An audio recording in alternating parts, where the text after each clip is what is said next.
No.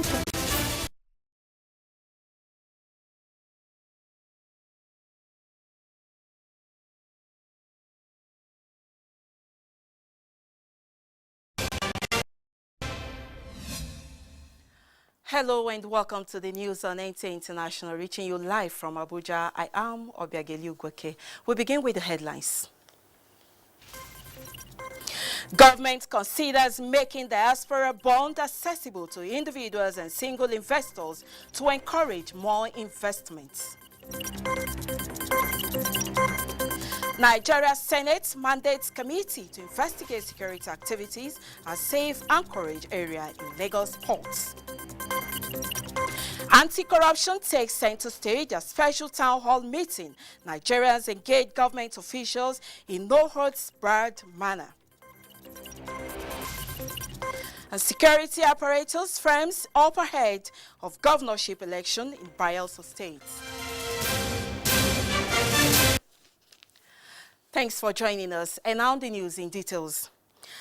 Advice has gone to Nigerians in the diaspora to take advantage of the federal government's desertification program by investing in such areas of infrastructural development, agriculture, health and renewable energy, which in the last 4 years have been the focus of government. Speaking at the second edition of the Diaspora Investment Summit in Abuja, the Vice President says their investments in these areas will go a long way to fill the funding gaps currently being experienced by the country. State House correspondent Jide Onifade reports. The theme of the second Diaspora Investment Summit is leveraging diaspora resources for economic growth. Vice President Yemi Osinbajo's remark at the event focused on how this could be achieved. How do we mobilize resources for both foreign direct investment and portfolio investment? And how do we effectively market these vehicles?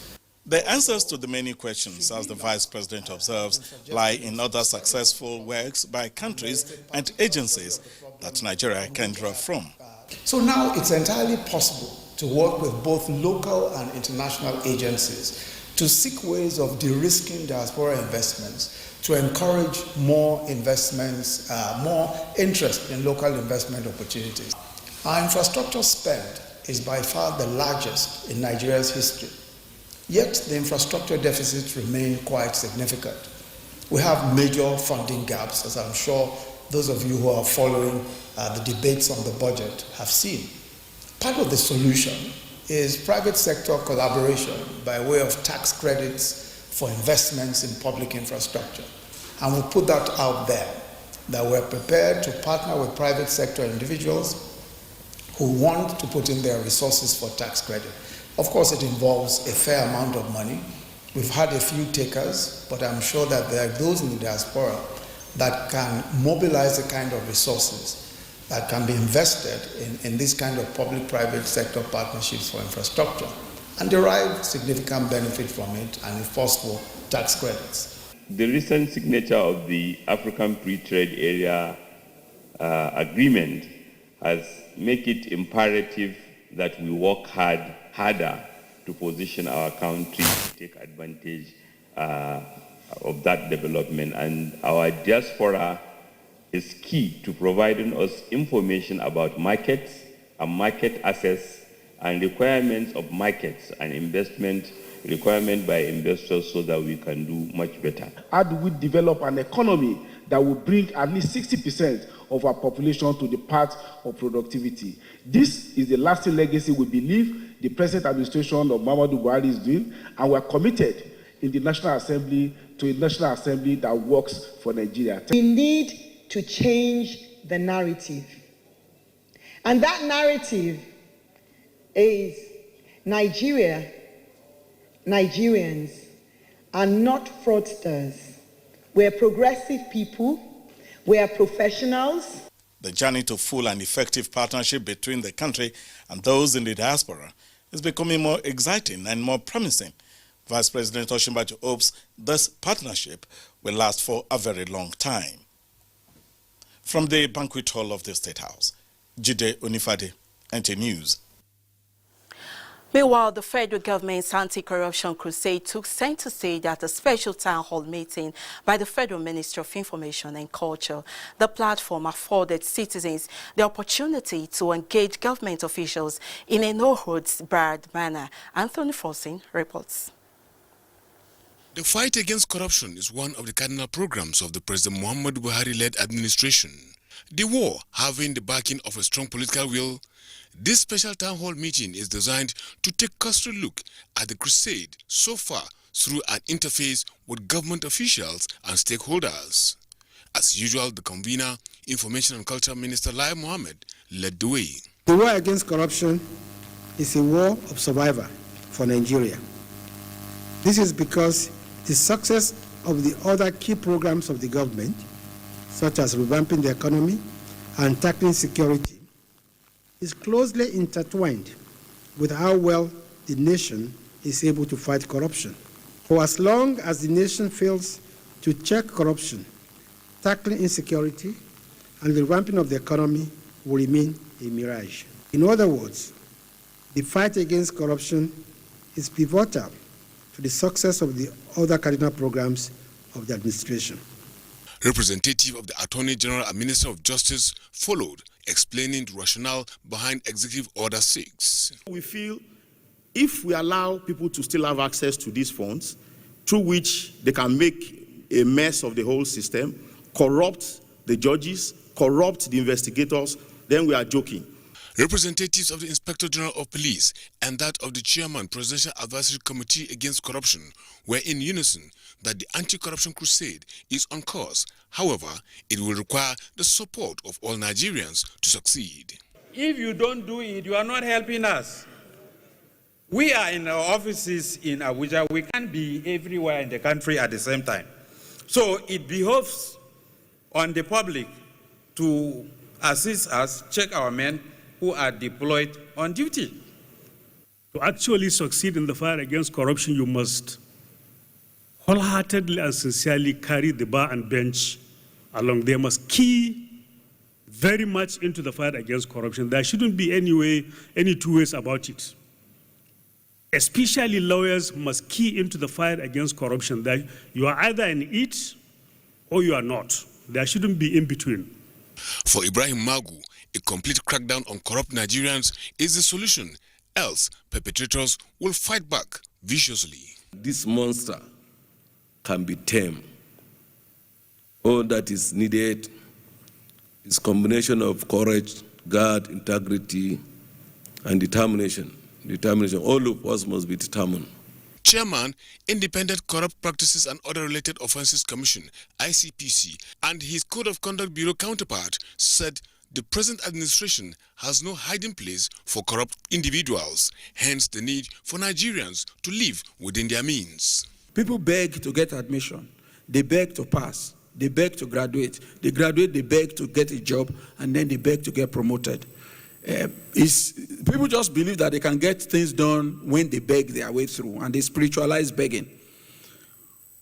But it doesn't work, and it's clearly not working. It's gotten us into the trouble that we're in. To all of us, in relation to change of attitude and build a new society that will bequeath to our children a corrupt-free Nigeria, a Nigeria where integrity, honesty, and hard work is recognized and rewarded.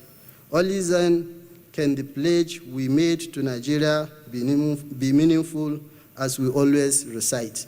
Even though the platform was for serious engagement, the question and answer session turned out a moment for contributions and advice on how government can win the battle. In Abuja, Anthony Forsin, NTA News.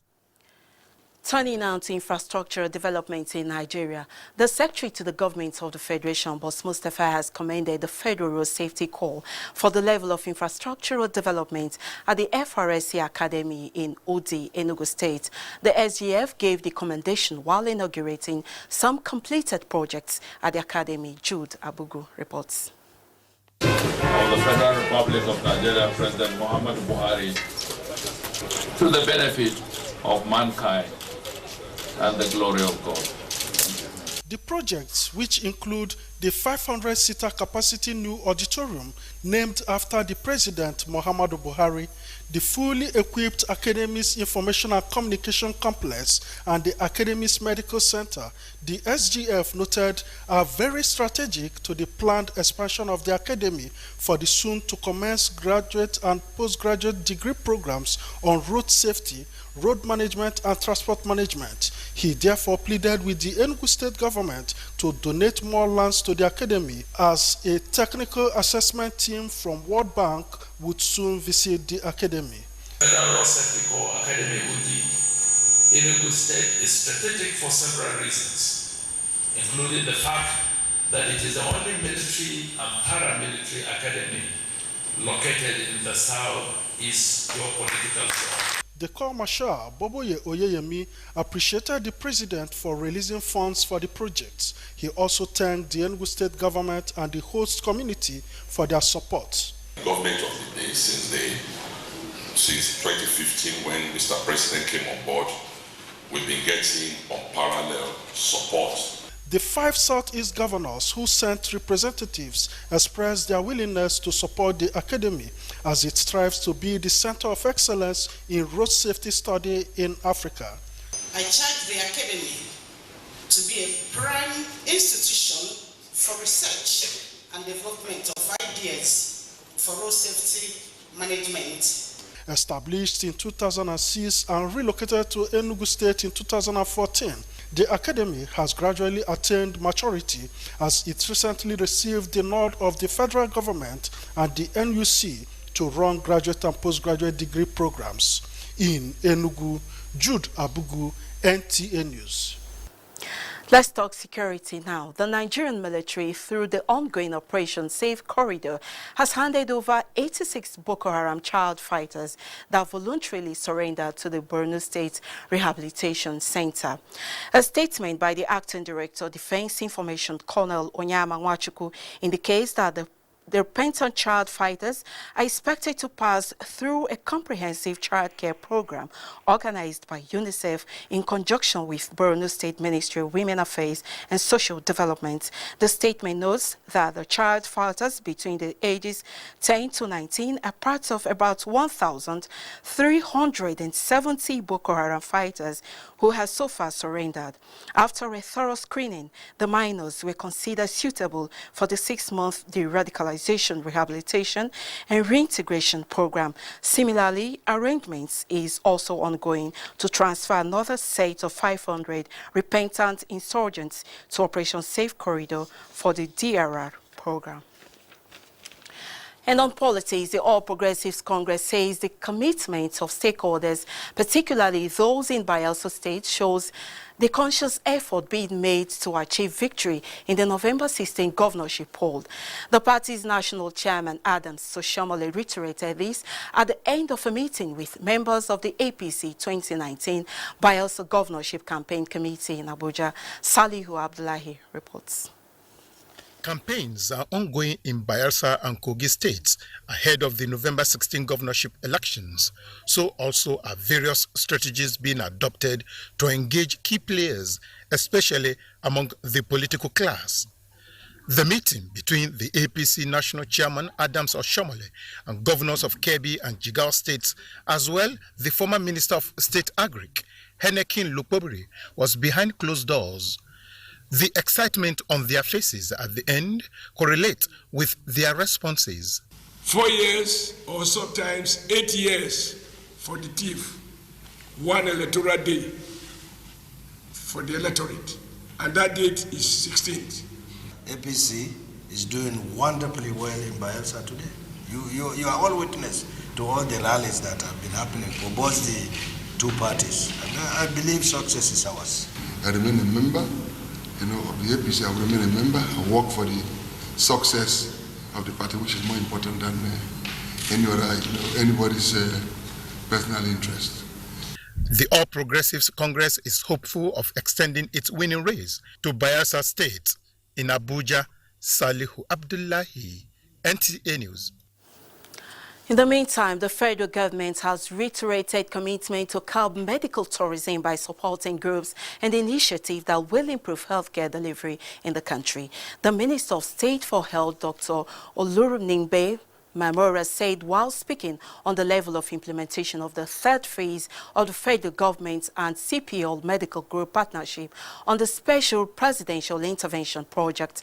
The project aims at advancing the tertiary health sector in Nigeria. The minister expressed delight in the various stages of engagement with the Ministry of Health and for the Infrastructure Concession Regulatory Commission to ensure that best practices are adhered to for achievement of desired standards in healthcare system in the country.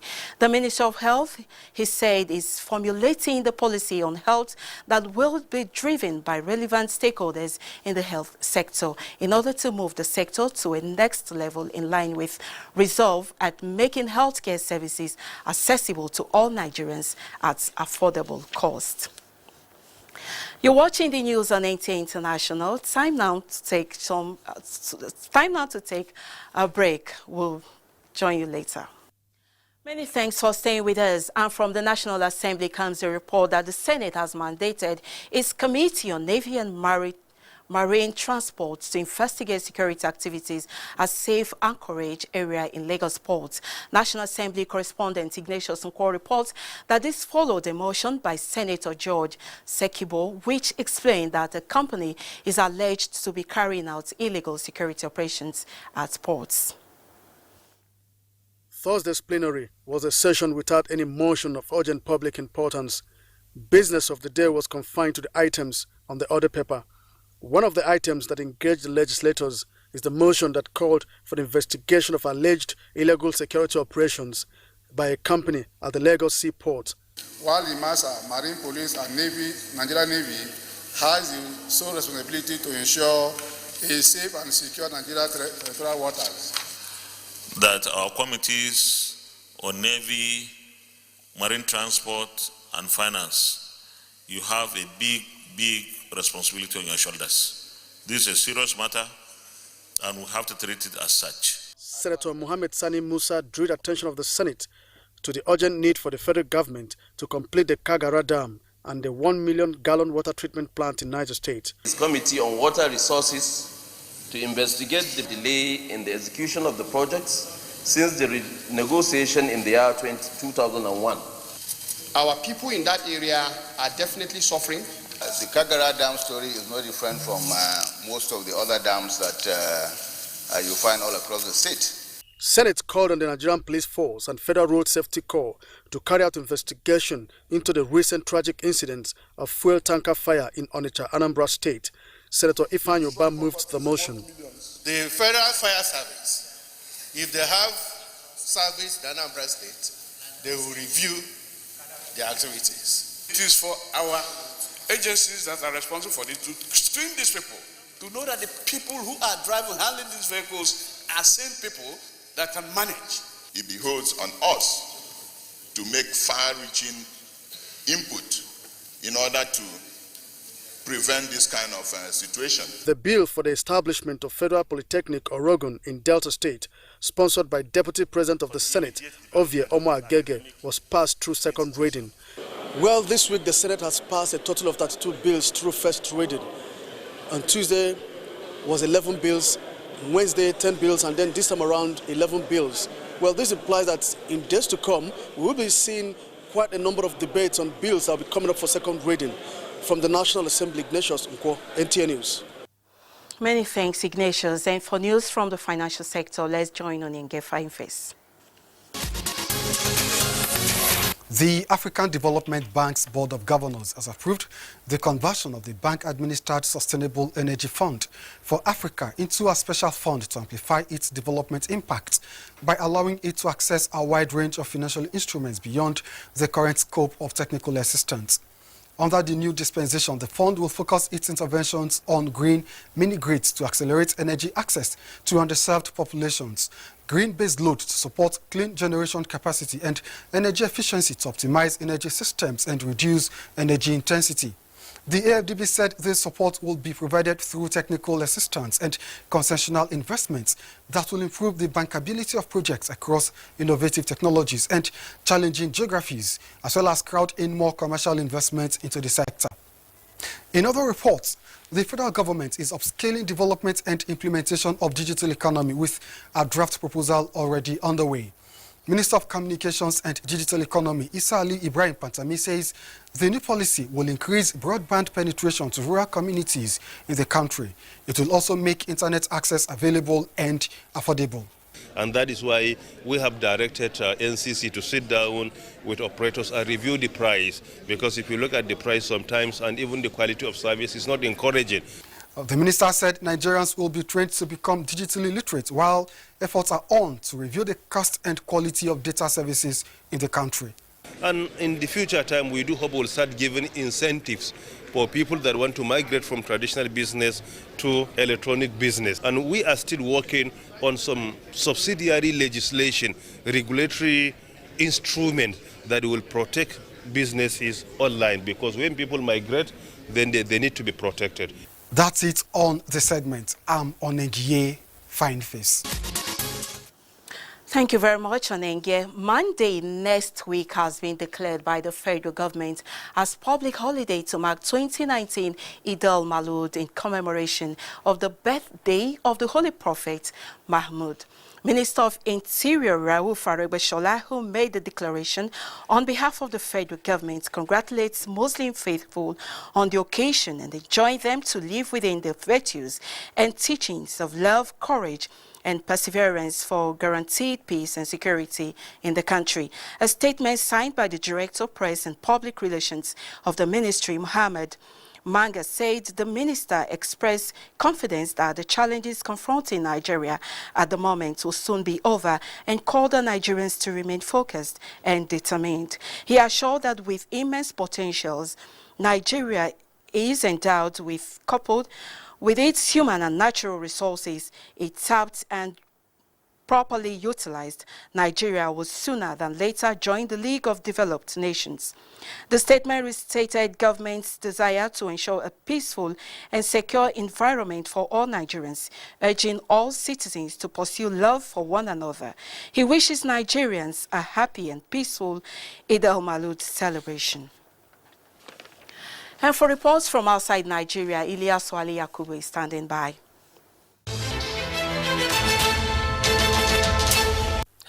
Glad to have you join me on this segment of the news. A former Congolese rebel leader has been sentenced to 30 years for war crimes and crimes against humanity. Itaganga, nicknamed Terminator, is convicted on 18-count charge, including murder, rape, sexual slavery, and using child soldiers. The sentence is the longest that the ICC has passed, and Itaganga will be the first person to be convicted of sexual slavery by the ICC, and overall the fourth person the court has convicted since its creation in 2002. Turkish President Tayyip Erdogan says the United States was not fulfilling its pledge to remove a Kurdish militia from Syrian border region, and he will raise the issue when he meets President Donald Trump next week. A month ago, Turkey launched a cross-border offensive with Syrian rebels against Kurdish fighters. After seizing control of a 120-kilometer, it reached a deal with the United States to keep them out of that area. U.S. Democratic presidential contender Bernie Sanders says he will put a moratorium on deportation from the United States and end raids by immigration and customs enforcement on his first day in office if elected president. Sanders said in a statement he will overturn Republican President Donald Trump's border policies if elected and create a human, lawful process that protects families and respects human rights. That's it on this segment. My name is Ilyasu Ali Yakubu. The news continues. On sports, 2019 Nigeria Ladies Open Golf Tournament set for